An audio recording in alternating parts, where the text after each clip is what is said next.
Hello friends, कैसे हैं आप। तृप्ता सैगल का आप सबको प्यार भरा नमस्कार।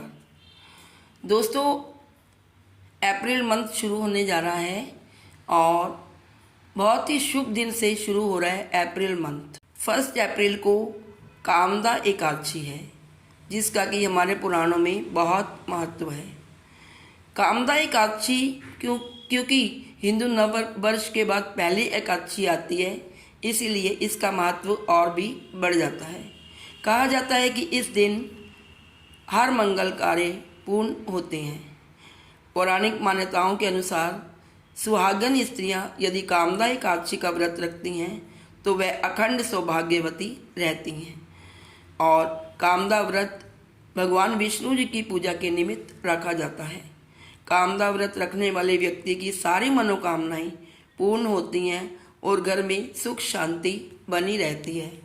दोस्तों, कामदा एकादशी तिथि 1 अप्रैल को रविवार के दिन होगी। कामदा एकादशी तिथि की शुरुआत 1:58 पर शुरू होगी और कामदा एकादशी समाप्त होगी 2 अप्रैल को 4:19 पर सुबह। इस हिसाब से जो कामदा एकादशी है वो 1 अप्रैल उसका व्रत रखा जाएगा। कामदा एकादशी व्रत की विधि पूजा विधि जानी जाए। कामदा एकादशी का व्रत पूरे दिन रखा जाता है और पानी भी ग्रहण नहीं किया जाता। एकादशी के व्रत की शुरुआत सूर्य देवता को प्रणाम करने के साथ होती है। सुबह जल्दी उठकर स्नान करने के पश्चात अच्छे वस्त्र धारण किए जाते हैं और सबसे पहले सूर्य देवता को अर्घ दिया जाता है। इसके बाद पूजा स्थल को गंगा जल छिड़ककर पवित्र किया जाता है। एक लकड़ी की चौकी बिछाकर उस पर पीला कपड़ा बिछाया जाता है। इस चौकी पर विष्णु जी की मूर्ति को स्थापित किया जाता है। इसके पश्चात हाथ में जल लेकर मन में व्रत करने का संकल्प लिया जाता है। भगवान की मूर्ति के सामने हाथ जोड़कर प्रणाम करते हुए भगवान को हल्दी, अक्षत, चंदन, फल और फूल चढ़ाए जाते हैं। इसके बाद रोली से टीका करके पंचामृत अर्पित किया जाता है। एकादशी के दिन भगवान विष्णु जी को तुलसी के पत्ते भी चढ़ाए जाते हैं। इसके बाद एकादशी की कथा पढ़कर आरती की जाती है और प्रभु को भोग अर्पित किया जाता है। भगवान विष्णु को भोग लगाते समय तुलसी का पत्ता जरूरी होता है, क्योंकि ऐसी मान्यता है कि भगवान तुलसी के बिना भोग ग्रहण नहीं करते। भोग लगाने के थोड़ी देर के बाद भगवान विष्णु को प्रणाम करके भोग दिया जाता है। एकादशी के दिन शाम की पूजा के बाद तुलसी के आगे घी का दीपक अवश्य जलाना चाहिए, ताकि तुलसी जी को प्रसन्न किया जा सके। मान्यता है कि तुलसी जी को प्रसन्न करने पर ही भगवान विष्णु प्रसन्न होते हैं। इसके बाद ब्राह्मणों को भोजन कराने के पश्चात दान दक्षिणा देनी चाहिए और उसके बाद ही व्रती को भोजन ग्रहण करना चाहिए। दोस्तों, अब जानते हैं कामदा एकादशी की व्रत कथा। एक बार महाराज युधिष्ठिर जी ने कृष्ण भगवान जी से पूछा कि चैत्र शुक्ल पक्ष की एकादशी का क्या नाम है। चैत्र शुक्ल पक्ष की एकादशी का नाम कामदा एकादशी है। यह एकादशी सभी प्रकार के पापों को नष्ट करके मोक्ष प्रदान करने वाली है। प्राचीन समय में नागलोक में भोगीपुर नाम का एक सुंदर नगर था, जहाँ सोने के महल बने हुए थे। उस नगर में महाभयंकर नाग भी निवास करते थे। पुंडरीक नाम का नाग उन दिनों वहाँ राज्य करता था। अप्सराएं, गंधर्व और किन्नर सभी उस नगर में निवास करते। एक श्रेष्ठ अप्सरा ललिता अपने पति ललित नाम के गंधर्व के साथ उसी नगर में रहती थी। उनके घर में धन, ऐश्वर्य और वैभव की कोई कमी नहीं थी। वह दोनों एक दूसरे से प्रेम करते थे। एक दिन ललित राजा पुंडरीक की सभा में नृत्य और गायन प्रस्तुत कर रहा था, परंतु उसके साथ उसकी प्रिय पत्नी ललिता नहीं थी।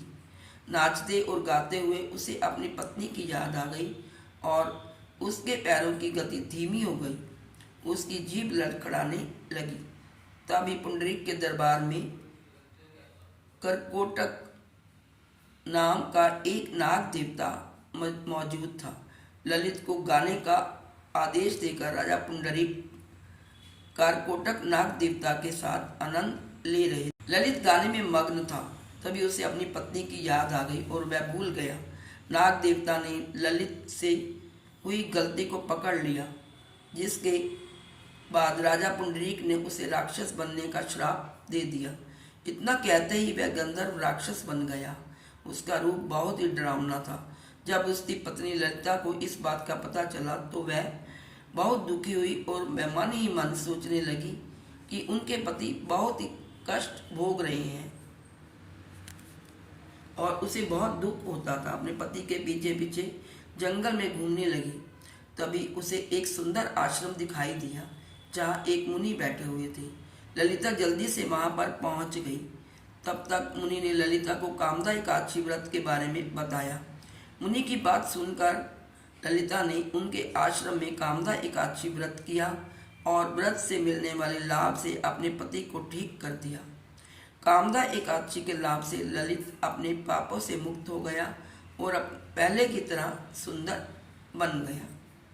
तो दोस्तों, कामदा एकादशी से पत्नियां अपने पति की रक्षा यानी उनकी लंबे आयु की कामना भी करती हैं और व्रत रखने के पश्चात पति के रक्षा के लिए भगवान कृष्ण से प्रार्थना करती हैं। अब कामदा एकादशी के दिन किस बातों का हमें ध्यान रखना चाहिए। कामदा एकादशी के दिन सूर्यास्त के बाद भोजन नहीं करना चाहिए और अन्न का एक भी अंश पेट में ना पड़े, यह सुनिश्चित करना चाहिए। भगवान विष्णु जी को भोग लगाते समय भोग में तीखी चीज़ों का इस्तेमाल नहीं करना चाहिए और भगवान को सादा भोग ही लगाना चाहिए तथा मीठे पकवान अवश्य रखने चाहिए। कामदा एकादशी के दिन भूलकर भी चावल का सेवन नहीं करना चाहिए, क्योंकि ऐसा माना जाता है कि जो लोग इस दिन चावल का सेवन करते हैं वे अगले जन्म में रेंगने वाले जीव के रूप में जन्म लेते हैं। इसके साथ साथ इस दिन प्याज और लहसुन का प्रयोग भी नहीं करना चाहिए और पूरा सात्विक आहार लेना चाहिए। इस दिन किसी से भी ऊंची आवाज़ में बात नहीं करनी चाहिए और किसी को अपशब्द नहीं कहने चाहिए। कामदा एकादशी के दिन पति और पत्नी को भी ब्रह्मचर्य का पालन करना चाहिए और आपस में झगड़ा नहीं करना चाहिए। एकादशी के दिन दान करने का विशेष महत्व है, इसलिए इस दिन तिल और फलों का दान करना चाहिए। एकादशी के दिन गंगा स्नान का भी विशेष महत्व है, इसलिए संभव हो तो गंगा जल से ही स्नान करना चाहिए। अगर किसी व्यक्ति के विवाह में देरी हो रही है तो उस व्यक्ति को इस दिन केसर, केला, गुड़ और चने की दाल का दान करना चाहिए। तो दोस्तों, ये थी संपूर्ण जानकारी कामदा एकादशी की, जो कि 1 अप्रैल को आ रही है। इसका व्रत रखा जाएगा। तो दोस्तों, मेरी तरफ से आप सबको कामदा एकादशी की हार्दिक शुभकामनाएं। भगवान विष्णु जी आपके घर में सुख समृद्धि लाए और आपकी संतान की रक्षा करें और आपसी प्रेम बना रहे। मेरी भगवान से यही कामना है। यदि आपको वीडियो पसंद आए तो प्लीज़ इसे लाइक करिए, शेयर करिए और फ्रेंड्स में और चैनल को सब्सक्राइब करें। Thank you.